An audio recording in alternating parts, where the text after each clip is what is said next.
Ecco, allora, nuovamente tornati in studio, la parola allora al professor Coglitore. Stavamo parlando di Roosevelt e l'unico vero... La necessità di tenersi buono Stalin, Sì, Roosevelt. è proprio di fare un accordo in qualche modo per contenerlo, e lo contiene con i paesi satelliti e con l'Unione Sovietica. D'altra parte era stato lo stesso Stalin, come lei sa benissimo, a annunciare l'idea del socialismo in un solo paese, no? Perché così si faceva anche prima, in un solo paese, cioè la Russia, l'Unione Sovietica e poi il contorno che mi lasciate di paesi satellite. Non abbiamo parlato, altro problema importantissimo, della Polonia, geopoliticamente fondamentale, che gliela lasciano infatti in qualche modo, perché cioè confermano l'accordo. Sì, cambiano poi i confini, nel senso che un po' di tedeschi ritornano nella Germania dell'Est e rimettono a posto il confine, e i polacchi, poveretti dal canto loro, si ritrovano prima il gioco nazista e poi quello sovietico, quindi fanno una pessima fine. Però è una frontiera fondamentale per mantenere l'assetto di quelli che poi saranno i cosiddetti blocchi, che qualcuno continua a chiamare sfere di influenza. In realtà sono blocchi, santo Dio, sono sfere di influenza.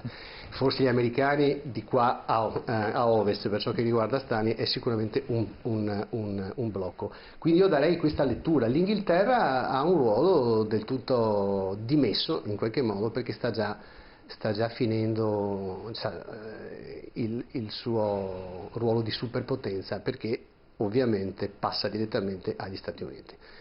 Chiudo velocemente soltanto per ricordare, so che sto mettendo molta carne al fuoco, che nel 1943, un altro piccolo dettaglio, uno dei due fratelli Dulles che sono passati alla storia per essere piuttosto importanti, che si chiama Allen Weiss Dulles, è diventato direttore dell'OSS, che è l'Office for Strategic Service, e lui è già a Berna nel 1943 e sta discutendo la resa con i tedeschi e anche con gli italiani. Nel 1945, dal punto di vista dell'attività di counterintelligence, voglio dire, gli americani sono già molto avanti, ma molto avanti, e quindi, come lei capisce, a Yalta Roosevelt, che sta morendo naturalmente e sta molto male, ci va con una consapevolezza diversa. Nel giro di 2 anni le cose l'assetto si è rovesciato completamente. E poi ovviamente nel frattempo a Alamogordo stanno sperimentando la bomba sperimentando, ma atomica, ancora non si sa se funzionerà e come funzionerà, perché quando lanciano la seconda bomba, la prima fanno sperimentazioni negli Stati Uniti, la seconda non sanno esattamente gli effetti. Hanno un'idea molto chiara di quello che potrebbe essere. Non si aspettavano un potenziale di quel genere, però una cosa molto simile sì, quindi anche questo va detto.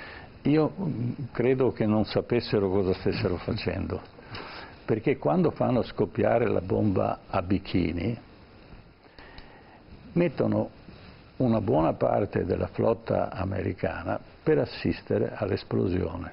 Io purtroppo ho perso quel documentario, ce l'avevo, dove si vede l'esplosione e ci sono le navi con i marinai e i pezzi di roccia che cadono sulla tolda della nave, i marinai li vanno a prendere e si tirano addosso.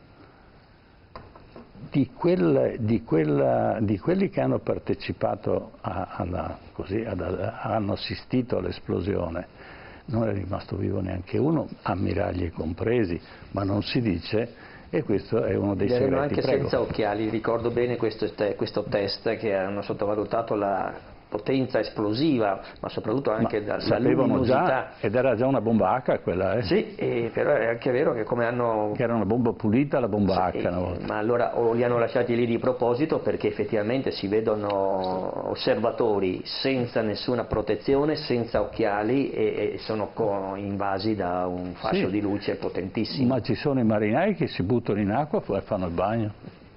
Cioè non sapevano cosa stessero facendo, ma non è che adesso sappiano molto di più, perché il nucleare, vediamo come lo stiamo trattando, e che e che potenziale ha nei secoli futuri accumulare tanta radioattività, ma questo è un altro discorso. Certo. Passiamo al contributo numero 3, certo. Che vediamo Harriman. Churchill nelle sue memorie. Roosevelt apre i lavori, saluta gli altri come nuovi membri del circolo familiare, apertamente e sinceramente amici. Ma il tema più delicato da affrontare è quello che riguarda il futuro della Germania. Stalin desidera che venga divisa, Roosevelt lo appoggia. Il progetto americano comporta lo smembramento della Germania in 5 zone.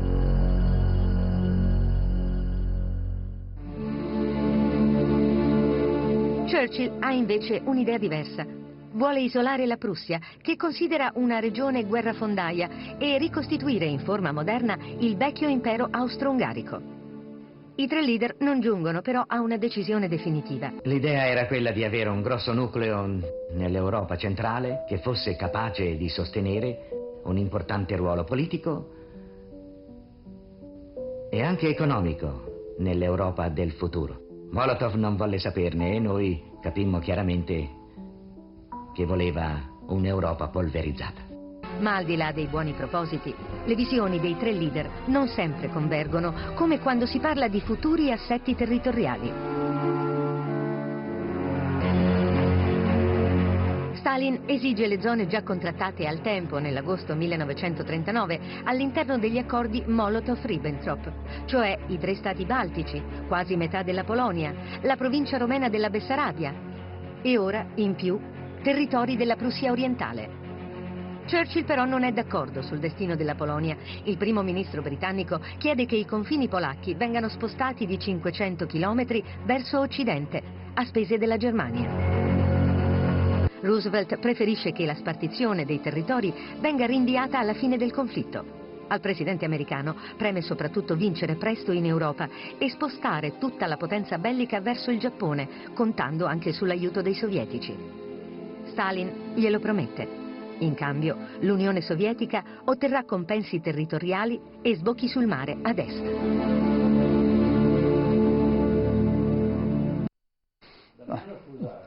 Allora, Stalin promette a Roosevelt che entrerà nel conflitto contro i giapponesi. Peraltro aveva appena fatto la pace con i giapponesi qualche anno prima.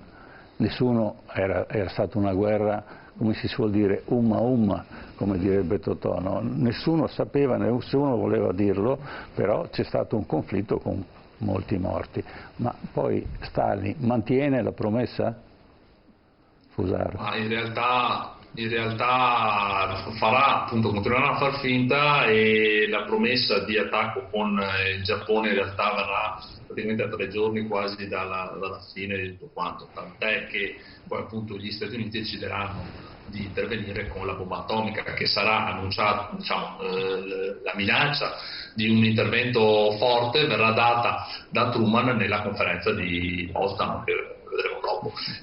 Su quanto sia l'intervento russo confronti al Giappone, insomma, diciamo che Stalin cerca di stare lì. Più che altro, ecco, sui confini della Polonia c'è da dire che appunto Stalin batte forte il pugno per quanto riguarda i confini, tornare ai famosi confine Kherson, perché erano quelli che erano stati stabiliti già verso la fine appunto dei trattati del 1919, e soprattutto erano quelli contenuti più o meno, insomma, eravamo lì su quelli dell'accordo Molotov-Ribbentrop. E giustamente in un vecchio film Rai che fanno rivedere alcune volte, in cui immaginano gli interventi dei 3 grandi, fanno interpretare appunto a Stalin la battuta di dire: posso io non chiedere quello che già era russo in un altro accordo, quindi cioè posso tornare in patria essendo meno russo di Kherson e Clemenceau, che avevano accettato più o meno quel confine, avevano assegnato più o meno quel confine alla Russia. Quindi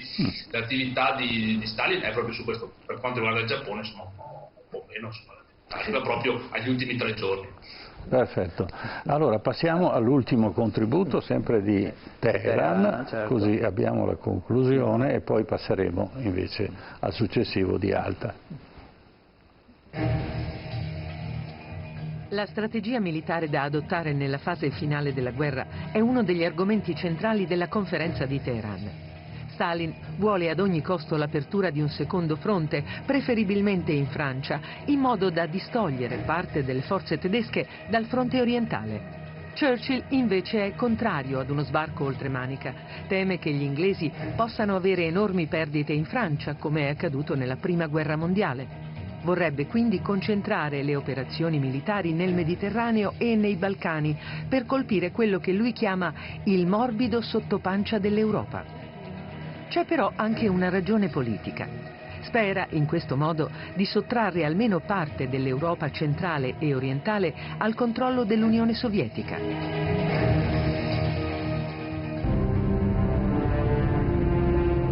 Il primo ministro britannico cerca una sponda in Roosevelt, ma non la trova. Lo Stato Maggiore statunitense è d'accordo con Stalin. L'unica preoccupazione degli americani è, in quel momento, sconfiggere i nazisti nel minor tempo possibile, puntando direttamente sulla Germania.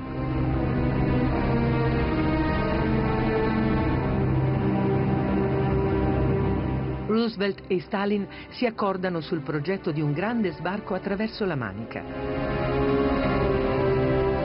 L'operazione dovrà avvenire nella primavera del 1944. A capo delle forze alleate ci sarà il generale Dwight Eisenhower. Viene così pianificato lo sbarco sulle coste della Normandia, l'operazione Overlord, che cambierà il corso della Seconda Guerra Mondiale. Dopo 4 giorni di trattative, la conferenza di Teheran si chiude.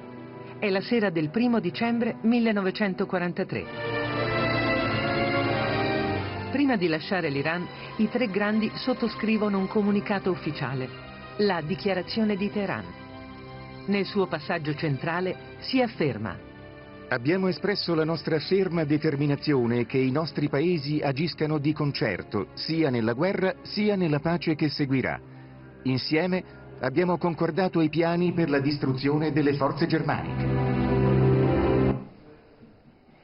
Ecco, professor Zanella, sì, questo equilibrio, prego. Diciamo c'è qualche altro elemento da aggiungere sugli accordi di Teheran, perché ci si impegna anzitutto di finanziare i partigiani jugoslavi. Dovevano ricevere aiuti e contributi in primis.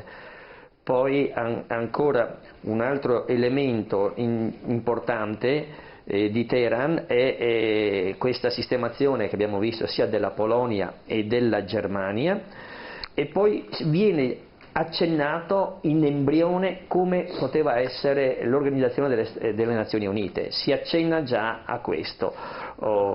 Ancora un altro elemento nella scacchiere internazionale è l'invito pressante affinché la Turchia entri in guerra contro la Germania. Ecco, sono tutti puzzle messi lì già a Teheran, ma che saranno ripresi e ricalcati con insistenza poi anche a Yalta, perché le cose non erano ancora arrivate, perché la Russia aveva subordinato l'ingresso in guerra contro il Giappone solo dopo che sarebbe stata sconfitta la Germania. Certo. Quindi, nonostante la fretta che l'America voleva fare alla Russia, la Russia aveva detto sì, ma solo dopo. Certo, ecco. Certamente, era un impegno troppo devastante quello che si era preso carico. E allora passiamo da Teheran, passiamo a Yalta.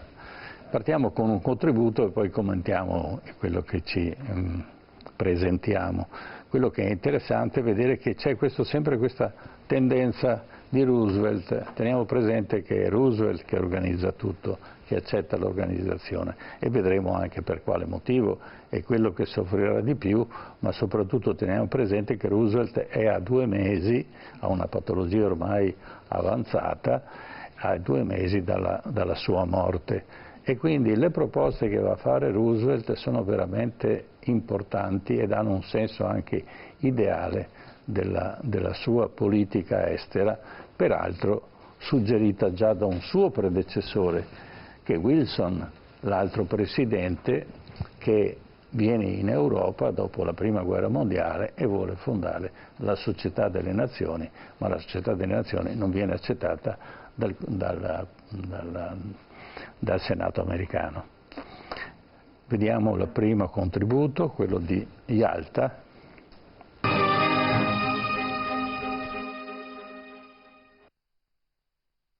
Siamo nel febbraio del 1945 all'estremo sud dell'Ucraina, in Crimea.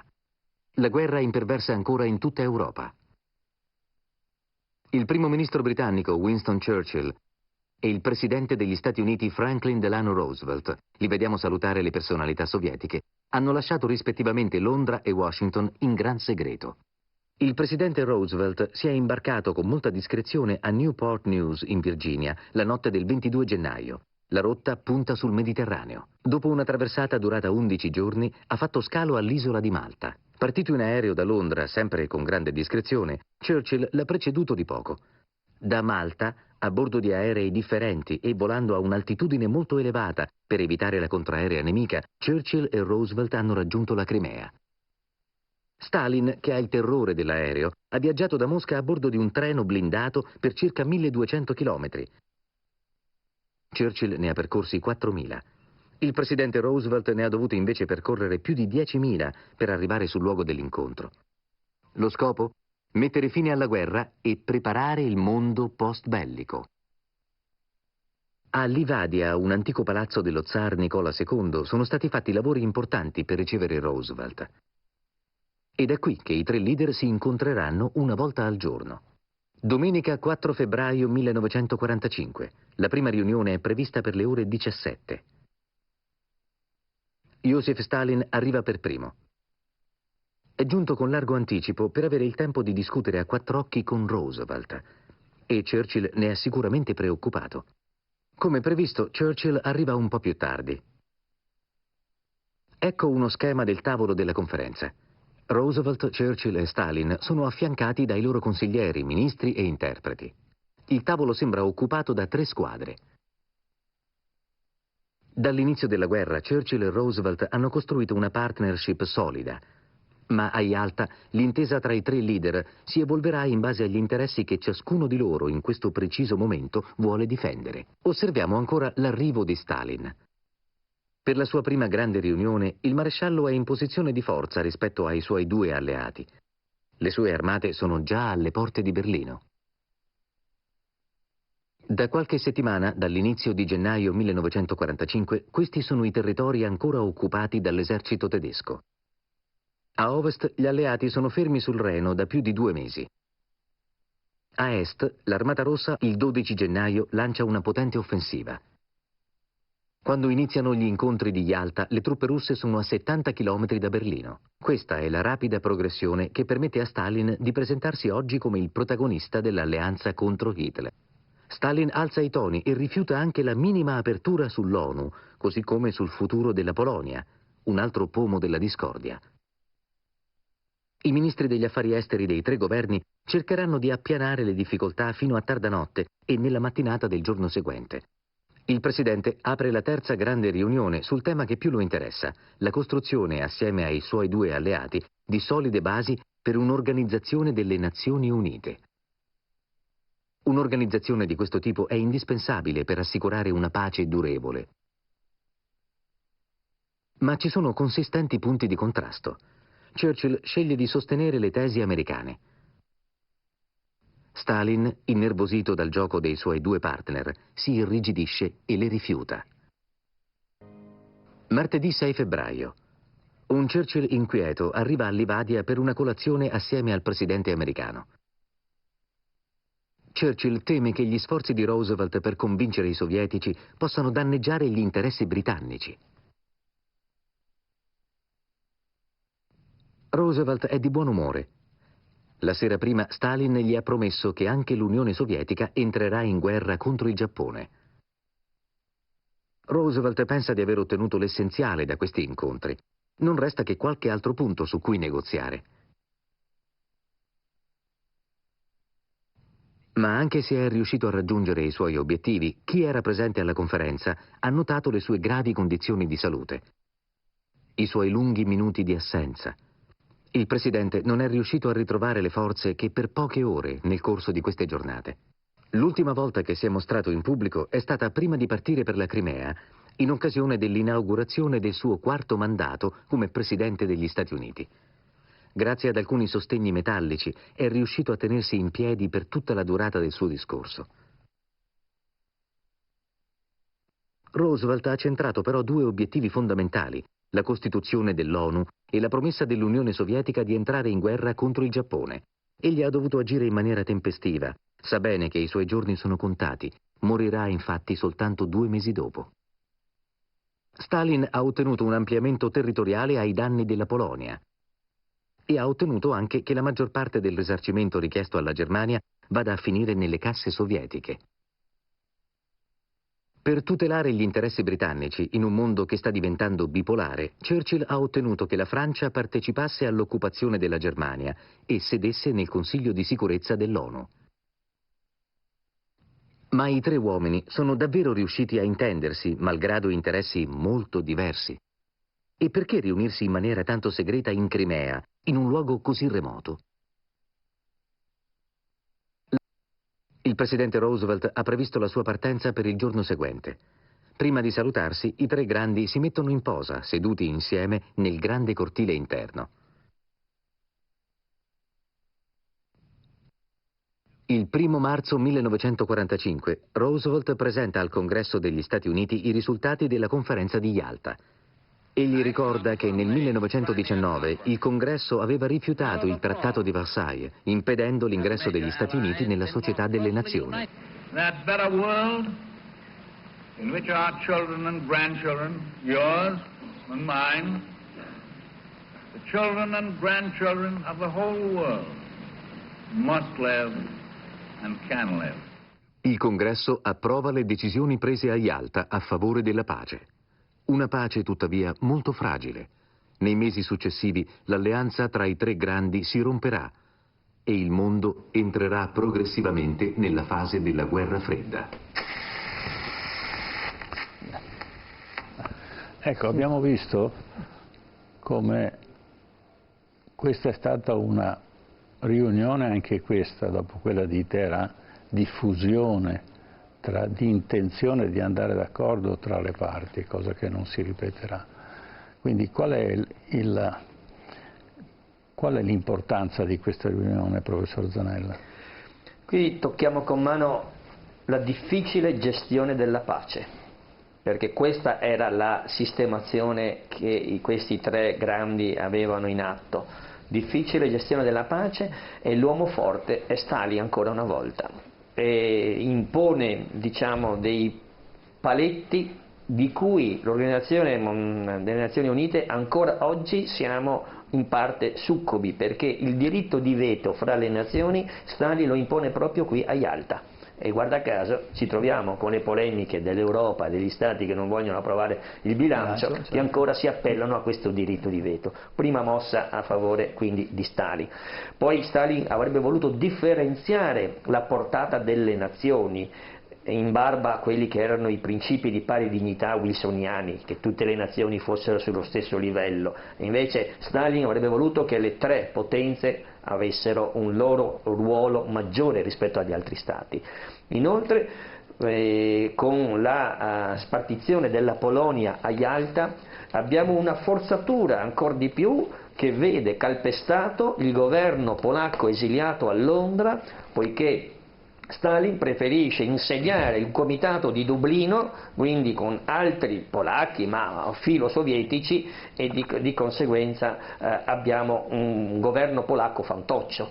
Poi abbiamo Stalin che si annette di nuovo, si annette le repubbliche baltiche, ulteriore strappo anche che va a calpestare i diritti di questi popoli, e poi non manterrà assolutamente fede a un principio che viene sancito lì, ma era già stato annunciato anche a Teheran, delle libere elezioni. E Churchill lo capisce subito. 3 settimane dopo Yalta Churchill confida a un suo amico che l'atteggiamento politico della Russia è terribilmente mutato. quindi non si sente neanche più in sintonia, si frantuma quello che poteva essere una coalizione che aveva steso delle direttive per la pace in Europa e nel mondo, perché parliamo anche poi degli sviluppi che erano previsti per il Medio Oriente e l'Europa in sé. Sì, infatti c'è non so se è vera, ma comunque c'è la famosa frase di Churchill: alla fine del conflitto abbiamo ammazzato il maiale sbagliato, considerando Hitler e Stalin, dice era meglio ammazzare Stalin piuttosto che... Ma questo torna in auge sempre il concetto che le potenze occidentali rimangono un po' spettatrici, bisogna che il conflitto avvenga tra le due potenze che sono considerate negative per il mondo occidentale, il comunismo e chiaramente il nazismo. Quindi più si massacrano tra di loro, e lo faranno abbondantemente, e questo massacro sarà di aiuto agli stati occidentali, perché troveremo delle nazioni che sono estremamente indebolite alla fine della guerra, ma credo che non siano riusciti a completare questo progetto. Alla fine l'Unione Sovietica esce massacrata, ma comunque ha la capacità di rifarsi. Ma poi professor Coglitore, in Cina la Russia ci va, e quando ci va? Questo è molto importante. Allora, la questione della... questo che Stalin esca come grande vincitore, o comunque che abbia imposto particolari oneri ai suoi contendenti, diciamo così, mi lascia sempre un po' perplesso. Il dato di fatto è che, siccome gli Stati Uniti sanno molto bene che una volta risolto il problema di Hitler, che viene risolto, effettivamente ci sarà l'unico grande altro problema, che sarà l'Unione Sovietica, anche dal punto di vista della contrapposizione politico-ideologica, cioè non c'è soltanto economia, esercito e geopolitica, c'è anche un problema politico-culturale, no? Quindi c'è la necessità di contrapporsi anche ideologicamente al comunismo.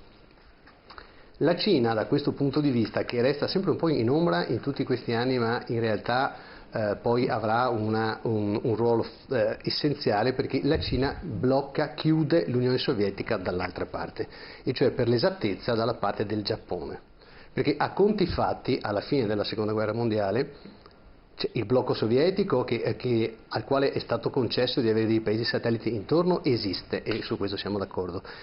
L'Europa è distrutta e viene pacificata, ma in funzione occidentale ovviamente, e tenga anche conto che l'altra nazione occidentale o occidentalizzata che però sta dall'altra parte del mondo è proprio il Giappone. Certo. E quindi anche il Giappone diventa, come posso dire, un cuneo che viene inserito in quell'ambiente, fra virgolette, geopolitico, dove la Cina ha una predominanza, ma insomma, ci vorranno 20-30 anni prima che diventi veramente pericolosa, e l'Unione Sovietica viene comunque serrata e contenuta. Poi un'ultima osservazione che volevo fare, il tema della pace e della pacificazione. Ma se parliamo dell'Europa, sicuramente c'è una ipotesi democratica, no? sulla quale spingere e sulla quale puntare, spendendo dei soldi, naturalmente il piano Marshall, no? Quindi per far rinascere le nazioni europee in un contesto fortemente occidentalizzato. Quanto alla pacificazione, io non è che la vedo tanto, nel senso che nel 1946 parte la guerra in Indocina, e che dura 8-9 anni, e tanto pacifica non mi sembra la situazione. Non ci dimentichiamo che nel 1949 c'è la guerra di Corea, e quindi in realtà il conflitto, e dunque anche la possibilità di continuare a investire economicamente, è semplicemente spostato da un'altra parte del mondo. Anche questo va detto, naturalmente. Io non so se questo fosse nei pensieri di Roosevelt, certamente è nella logica del capitalismo americano, ma occidentale in generale, che si sposta anche seguendo questi nuovi sentieri. Quindi inserisce un'economia di guerra all'interno di una situazione, poi questa economia di guerra certo che sì. Vediamo che si svilupperà col presidente Eisenhower, porterà la spesa americana annuale al 50% dei fondi americani in armamenti. In un sistema economico internazionale, come abbiamo detto prima, profondamente mutato dagli accordi di Bretton Woods, però, capisci? Certo. Quindi sono investimenti che che sono fruttiferi, che portano un sacco di soldi. Allora, se è vero, anzi è vero che il piano Marshall, io lo ricordo perché si andava in parrocchia a prendere le scatolette c'era il latte e le uova non pastorizzate, erano le polvere dell'uovo, cioè il rosso d'uovo veniva seccato e c'era la polvere d'uovo e si mangiava con quella, che erano poi alimenti che servivano alla truppa. Servirono moltissimo e si sviluppò, abbiamo visto la volta scorsa, l'Enel ebbe un'esplosione perché le aziende elettriche furono finanziate dal piano Marshall, ma fu un traino anche per l'economia di guerra, perché teniamo presente, finito il conflitto anche col Giappone, quell'economia, quel volano di economia di guerra si sarebbe fermato e avrebbe creato un'altra crisi. Quindi gli Stati Uniti sono costretti a continuare delle guerre di scacchiere, chiaramente perché non intendono entrare in un conflitto mondiale di nuovo, perché ormai c'è la bomba atomica, però diciamo che comunque è il meccanismo che funziona e funzionerà anche fino alla guerra in Vietnam. Ma vediamo l'ultimo contributo, certo, dopo la pubblicità e parleremo di Potsdam. Certo, a tra poco.